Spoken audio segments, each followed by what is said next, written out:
salam sejahtera untuk kita semua. Perkenalkan, nama saya Beatrix Putri Maharani, NIM 2020410092.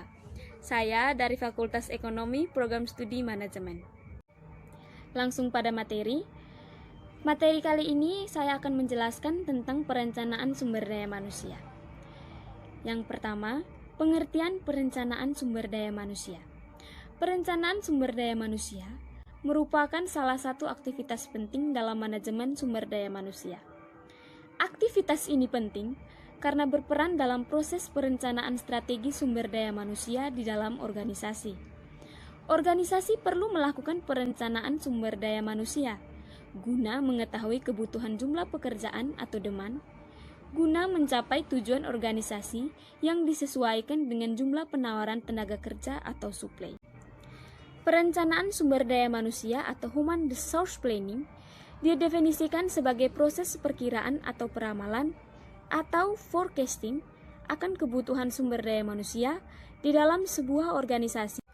Perencanaan sumber daya manusia atau Human Resource Planning didefinisikan sebagai proses perkiraan atau peramalan atau forecasting akan kebutuhan sumber daya manusia di dalam sebuah organisasi dengan melihat ketersediaan sumber daya manusia baik di dalam organisasi atau internal maupun di luar organisasi atau eksternal. Proses perencanaan ini bertujuan untuk mengetahui posisi apa di dalam organisasi yang harus diisi dan bagaimana cara mengisinya. Selanjutnya, tujuan perencanaan sumber daya manusia. Perencanaan sumber daya manusia penting dilakukan karena dengan proses perencanaan yang baik akan mendukung pencapaian rencana strategi organisasi. Tujuan dari perencanaan sumber daya manusia yakni untuk memastikan bahwa sejumlah tenaga kerja perencanaan sumber daya manusia dalam jumlah tertentu yang dibutuhkan oleh organisasi telah memenuhi persyaratan dan telah tersedia pada suatu kurun tertentu. Dengan diadakannya perencanaan terhadap sumber daya manusia, maka sasaran yang ingin dipenuhi yakni berkurangnya biaya yang dikeluarkan perencanaan sumber daya manusia dan perencanaan strategik dasar bagi efektivitas manajemen sumber daya manusia dan rekrutmen menurut Wetter dan Davis tentang proses perencanaan manusia membantu organisasi untuk mengintegrasikan permintaan tenaga kerja atau demand dengan staffing level. 2. Meningkatkan pemanfaatan tenaga kerja secara optimal. 3. Menyelaraskan aktivitas-aktivitas manajemen sumber daya manusia dengan tujuan-tujuan strategis organisasi secara efisien. 4. Memperoleh keuntungan ekonomi dari proses memperkerjakan pekerja baru. Yang kelima, meluaskan informasi-informasi mengenai sumber daya manusia ke semua unit kerja organisasi. Yang keenam, mengkoordinasikan aktivitas-aktivitas manajemen sumber daya manusia di semua unit organisasi. Berikutnya, kita masuk pada aspek-aspek perencanaan sumber daya manusia. Aspek-aspek yang perlu diperhatikan dalam perencanaan sumber daya manusia yakni aspek kuantitas sumber daya manusia yang tepat, aspek kualitas sumber daya manusia yang tepat, aspek waktu dan posisi yang tepat, aspek perhatian terhadap tujuan individu maupun tujuan organisasi secara maksimal. Perencanaan sumber daya manusia berdasarkan ruang lingkup perencanaan sumber daya manusia diklasifikasi ke dalam dua kategori, yakni yang pertama, manpower planning, merupakan perencanaan tenaga kerja secara menyeluruh pada aspek manajemen sumber daya manusia.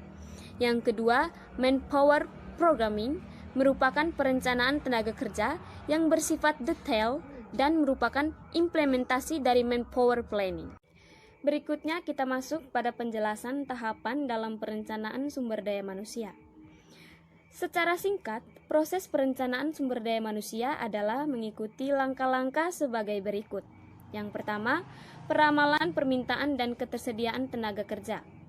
2. Peramalan kelebihan ataupun kekurangan tenaga kerja. 3. Sasaran dan rencana strategi. 4. Implementasi. Dan yang kelima, evaluasi. Nah, sekarang kita masuk pada teknik peramalan tenaga kerja. Yang pertama, teknik Delphi.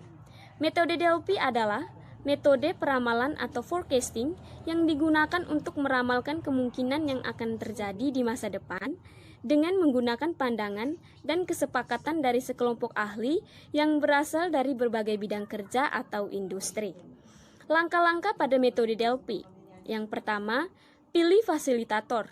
Kedua, identifikasikan para ahli yang diperlukan. Yang ketiga, definisikan masalah. 4.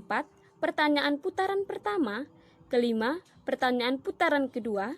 6. Pertanyaan putaran ketiga. Dan yang ketujuh, bertindak atas hasilnya.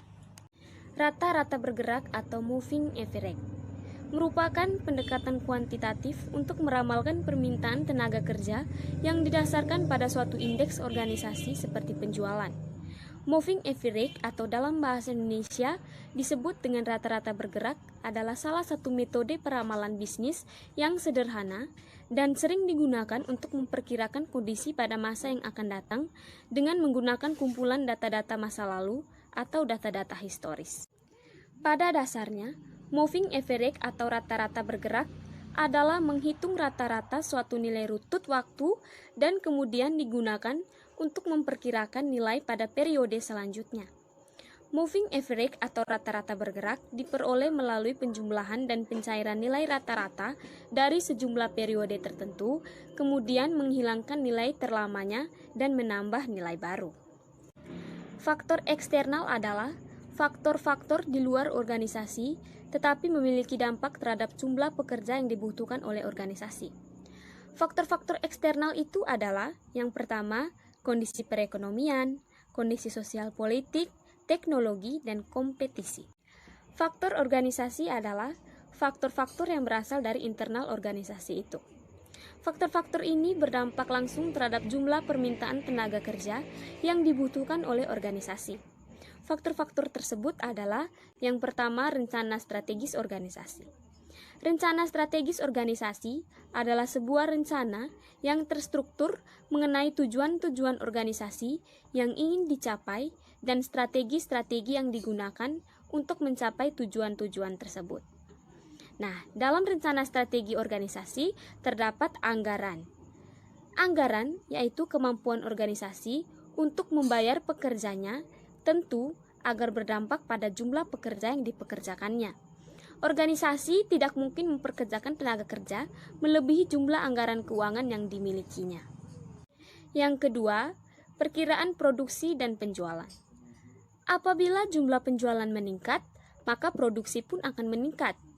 Hal ini berdampak pada permintaan tenaga kerja yang juga meningkat. Begitu pula sebaliknya, apabila jumlah penjualan menurun, maka produksi pun akan menurun dan ini akan berakibat pada penurunan permintaan tenaga kerja. Faktor angkatan kerja adalah faktor-faktor yang disebabkan oleh aktivitas-aktivitas yang dilakukan oleh dan atau berasal dari tenaga kerja itu sendiri yang akan memengaruhi jumlah permintaan tenaga kerja yang dibutuhkan oleh organisasi. Faktor-faktor tersebut diantaranya pensiun, pengunduran diri, pemberhentian kerja atau pemecatan, kematian, dan penawaran tenaga kerja. Penawaran tenaga kerja berarti jumlah tenaga kerja yang ditawarkan kepada organisasi. Beberapa faktor yang dianggap memengaruhi jumlah penawaran tenaga kerja adalah yang pertama, rencana suksesi. Adanya rencana suksesi menyebabkan pekerja menawarkan dirinya untuk mengisi kekosongan jabatan. Suksesi biasanya berhubungan dengan rencana promosi. Yang kedua, ketersediaan tenaga kerja di pasar. Dan yang ketiga, semakin melimpahnya tenaga kerja di pasar, maka penawaran tenaga kerja juga akan semakin melimpah. Ketersediaan tenaga kerja di pasar ini dipengaruhi oleh berbagai faktor seperti demografi penduduk, seperti usia dan jenis kelamin, tingkat pendidikan, kondisi perekonomian, dan populasi.